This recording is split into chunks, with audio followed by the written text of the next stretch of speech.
In het oude Athene, of misschien al eerder, deden mensen een grote ontdekking. Ze konden samen als gelijke beslissingen nemen. Sindsdien is de democratie bijgeschaafd, verfijnd en aangepast. Maar ook verdwenen, onderdrukt en misvormd. Tegenlicht onderzoekt 3 weken lang de stand van de democratie. Deze week, hoe houdbaar is de democratie?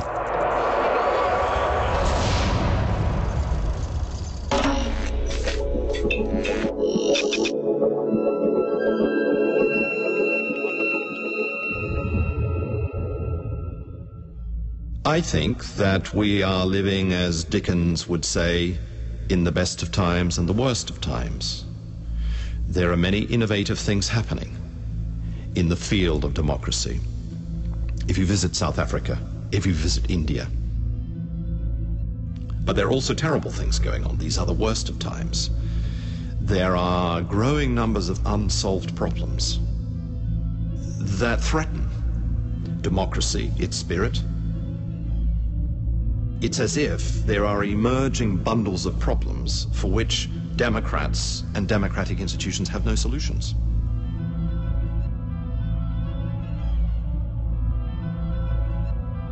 I think we face a real crisis in the Western world. What you see is the fundamental inability in every Western society to do one thing, which is to impose any kind of short-term pain for long-term gain. Whenever a government tries to propose some kind of pain, there is a revolt. And the revolt is almost always successful. Leaders should be ahead of time, should have a vision, not just look at the public opinion poll. Politicians, because they want to get a vote, sometimes they sacrifice a country's long-term interests only for short-term gain. I think it's in a pretty bad state. If you think about this crisis, instead of seeing democracy take back control over money, which ought to be a common resource, the powers that control money for their own purposes have effectively taken over government. I would say that probably among many people that you would talk to, I'm much more optimistic about our democracies than not. Our democracies show tremendous warts. They show their dirty laundry. Their faults are daily reminders for us. And for me, that's very much their strength.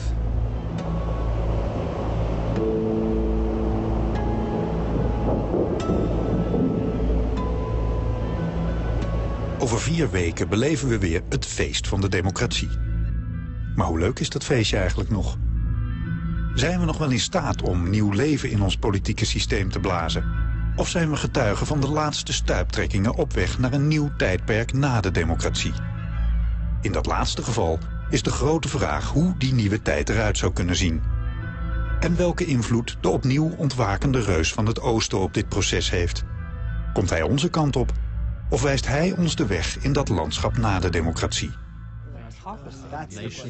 Deze vragen legden we voor aan 5 vooraanstaande denkers over het wel en wee van de democratie. John Keane, Brit en Australiër, professor of politics aan het Center for the Study of Democracy in Londen en schrijver van The Life and Death of Democracy. Hilary Wainwright, Britse, feministe, socialiste en verbonden aan het Transnational Institute. Schrijfster van Reclaim the State, Experiments in Popular Democracy. Fareed Zakaria, Amerikaan van Indiase komaf, schrijvend voor Newsweek, presentator bij CNN en schrijver van onder meer The Post-American World. William Dobson, Amerikaan, voorheen werkzaam bij Foreign Policy en de Carnegie Endowment en werkend aan het boek The Dictator's Learning Curve.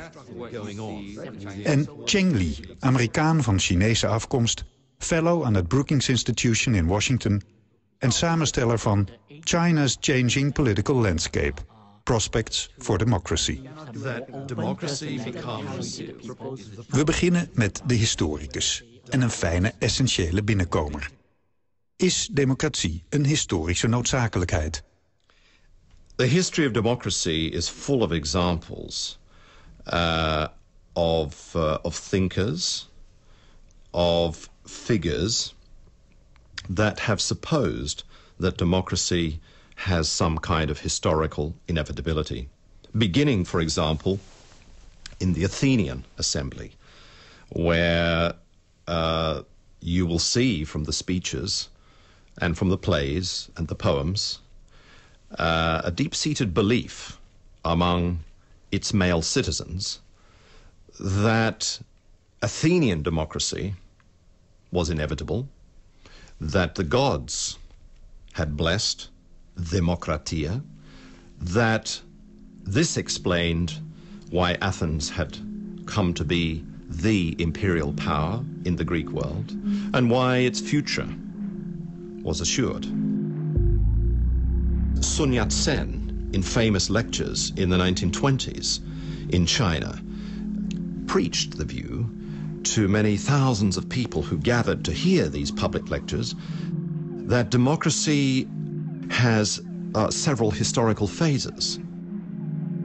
Democracy, he claimed, was originally a Chinese invention. It had then moved to the West, and it was being reinvented in the East, and the future was bright for Eastern democracy, which would be the culmination of a certain historical inevitability.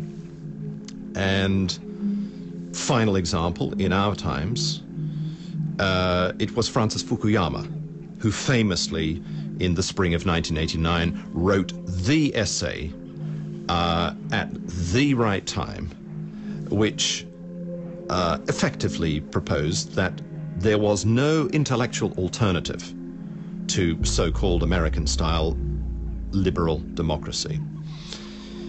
It turns out that these views are not only controversial, they're deeply mistaken in my view, because even a cursory glance at the history of democracy shows its fragility. It is easily killed off by war, by the breakdown of class agreements.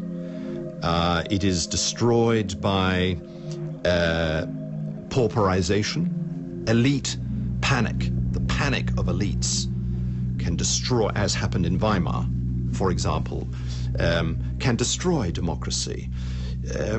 It is a very tender plant. De democratie is geen klaproos die vanzelf overal opduikt, maar een teer plantje dat gekoesterd en verzorgd moet worden. We vermoeden al zoiets. Maar wat gaat er precies mis met Democratia? Want het gaat nu even niet zo goed met het plantje. Dat is althans de bevinding van Freedom House, een onafhankelijke NGO die al 40 jaar de stand van de democratie bijhoudt. For the first time in the 40 years that they've been issuing this report, there's been a 4-year consecutive decline in political and economic freedom around the world. They would say that right now there is a freedom recession going on around the world. We have the fewest electoral democracies that we have had since 1995. And the overall number of people who are countries that are free has stagnated at 46%, and that's been the case since 1998. I think that the older system of democracy that we had in the West, and I mean only 30 or 40 years ago, was a more Aristotelian system. Aristotle talked about a mixed regime, by which he meant every government has elements of democracy, elements of aristocracy, and these are blended together. And the aristocratic element of government was a certain kind of long-term vision for society. And that long-term vision was expressed despite what people might think at this moment. And so there was a tendency to outweigh public opinion for the moment with these longer-term concerns. And I'd say certainly that is the way in which an Adenauer functioned in Germany, a de Gaulle functioned in France. That is the way in which an Eisenhower functioned in the United States. That there was, yes, there were populist clamors of the moment, but there was also a longer-term sense of what the country needed. The trends are clear in practically every democracy. parties which are supposed to be the conduit, the lifeline, the link between citizens and government decision-making, parties are breaking down. There is now a strong possibility, looking into the future, that parties will not perform any significant functions. Imagine a democracy in which political parties play a marginal role. It's easy to imagine, because that is indeed what is going on. A class of people who seem to be constantly circulating around the sort of top jobs, you know, so that in Britain, I mean, I think it's the same in most European countries, but, you know, when a minister leaves office or when there's an election and they lose, they don't go back to being like an ordinary person. They become the head of a bank or director of a big company. And so, and this is happening just all the time, so that it looks like politicians, I mean, the principle of a representative democracy originally was the idea that people would be elected and then, you know, challenged and sometimes diselected. And then they would go back to being ordinary people. The purpose of the elected representative is to listen to citizens, to take their advice, to lead openly, honestly, and to accept that after a term in office, the representative has to come back to face the music, to listen to the verdict, and either to be returned or thrown out onto the streets. In England, this is called getting rid of the bastards. Politicians have, in a way, sold their soul, if you like, to the markets. I mean, I'm thinking, going back to Mrs. Thatcher, that in a sense unleashed the financial markets, deregulated them.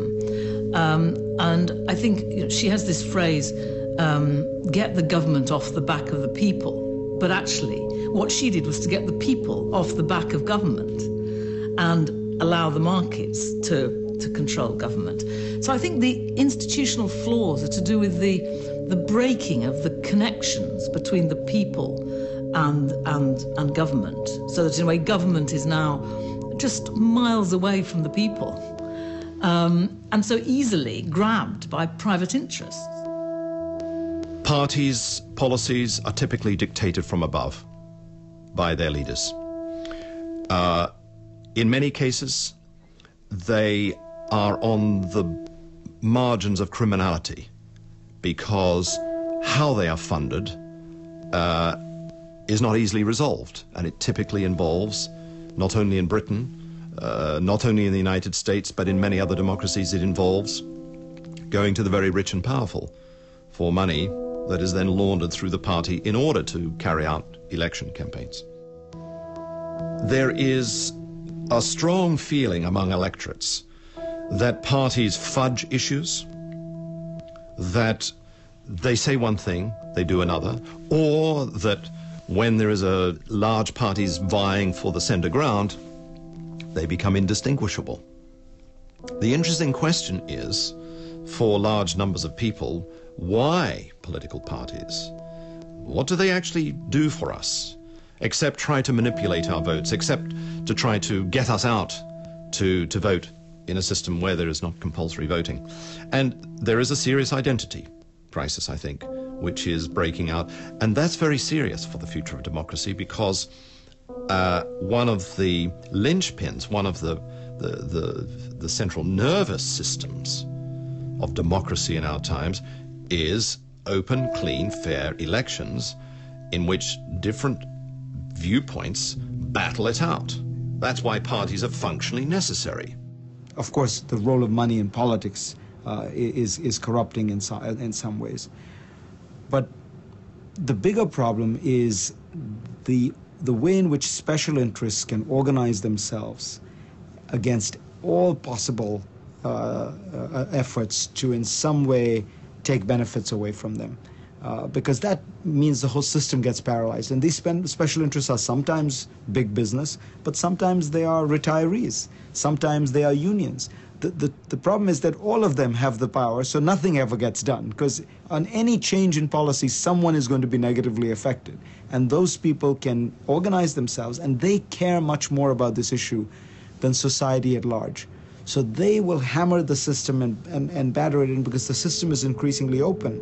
This is what I mean when I say there's a democratic flaw in the system. The system is so open that it overweighs the negative efforts of these special interests and underweighs the importance of society in general. Twee analyses die eigenlijk neerkomen op een hele simpele constatering.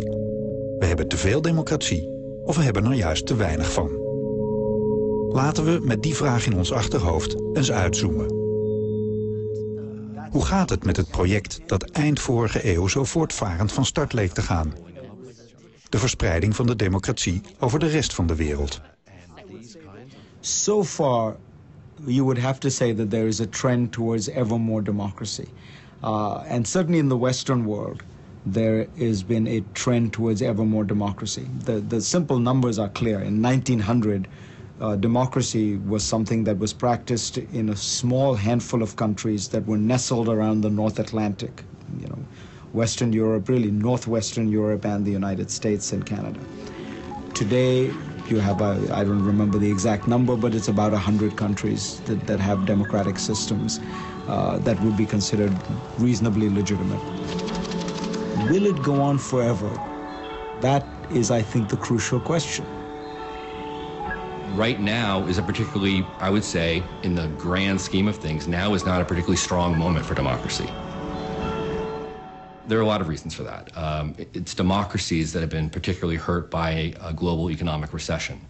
Unemployment in countries is at very high levels. Discontent is high. The politics in individual countries, particularly in the United States, which I know best, is very polarizing. It's very bitter. It's also true that some of the problems have been generated by democracies themselves, and particularly when we think globally. So it's very hard for people who are not living in a democracy to look up to the mantle of democracy and what it stands for when they see images like Abu Ghraib, when they're reminded of the continued presence of Guantanamo, when the headlines for many years were focused on the war in Iraq. These were not wonderful signposts for the virtues of democracy. While we have seen an expansion of democracy, at every sense, the opening up of the system, greater transparency, greater openness, I'm not sure it has always come with better government, better politics. In fact, over the last 20 or 30 years, I think you could make the case that you have seen a worse political system develop in many Western countries and in Western-style democracies. I'm thinking of Israel, which has increasingly opened up its political system and produced greater and greater polarization, dysfunction, paralysis. Why has there been a decline in the number of democracies or political or economic freedoms in the world today has more to do with the authoritarian governments than it does with the democracies. There are a number of sort of critical things. One in particular is the events of recent time. In particular, the color revolutions is sort of noted as being a bright line where a number of regimes around the world woke up to the possible danger that they too could have a color revolution in their midst.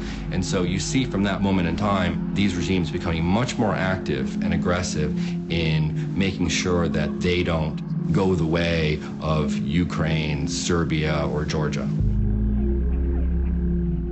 One of the great threats that these regimes have faced, and that they noted in the color revolutions, was a robust civil society, the growth of NGOs who were able to really clamor for and put pressure on the regime to bring freedoms in other areas of life. Well, not only have they curtailed the ability of these organizations to operate. But they've also gone one step further, which is to create their own NGOs, state government-operated NGOs, which are sometimes referred to as gongos. And the gongo has several purposes. One, it crowds out the legitimate NGOs that do exist. So it becomes much more difficult for the public to understand who to believe, because when the gongo, which will have a name like, you know, support for human rights in Egypt, which sounds quite, well, wonderful and innocuous, will issue reports that will suggest that, well, there are human rights problems in Egypt, but they're not systematic. Or the situation, we have problems and there are things that we need to work on, but we're getting better. So they seem credible to the public, but at the same time, they paint a much rosier picture than what is actually the case. Beyond that, these organizations soak up funding. It is the case that the United States and EU entities have been funding what are gongos. So it also that drains the possible resources that are there for those who are legitimate human rights defenders or NGOs. That's an innovation. There are experiments going on in the age of the internet. China is, I think, at the cutting edge, where governments cleverly are developing tools for using the internet to control the internet for undemocratic ends. For example, through the recruitment of what are called internet debaters, 50-cent bloggers. If on the internet a firestorm develops of protest against the authorities, the Communist Party authorities, then one way of dealing with this is to recruit 1 million or 2 bloggers who respond and who swamp the protest with their own pro-government views. It's a very 21st century cutting-edge development. We do not have evidence, but certainly you do see that government is in proactive mood. They wanted to use all possible ways to undermine this kind of real threat to them. They understand they're fighting an uphill battle, and pure censorship cannot work. They should change their image. But on the other hand, some blogs become increasingly critical of Chinese leaders, and they are not censored. And of course, government now have some trouble to deal with that issue. One person his name is Han, from Shanghai, 28 years old, high school dropout, and his blog has 330 million hits over the past few years. And most of his essays in that blog is quite critical of the Chinese government. Yes, Chinese government could censor Google, could arrest Liu Xiaobo, Charter 08, but they cannot arrest Han. He is so popular particularly among college students, and particularly female students. What would happen if they would arrest him? There would be a revolution, because the regime lost moral high ground, period. Completely. There are some of the things they could not do. Is the internet key? Absolutely, it is. It's the case that in Egypt today, for example, bloggers are more likely to be persecuted than print journalists. What would Tiananmen Square have looked like if people had had mobile phones? If people had had video, the ability to take video off of their phone? The internet is a crucial way for allowing individual actors to be able to share information globally in an instant. This is not something, this is a pressure that these regimes did not have to deal with before. And so they are working very hard to come up with ways to try and stay ahead of it. It's very much a foot race of technology. And it's very important to realize that the regimes are quite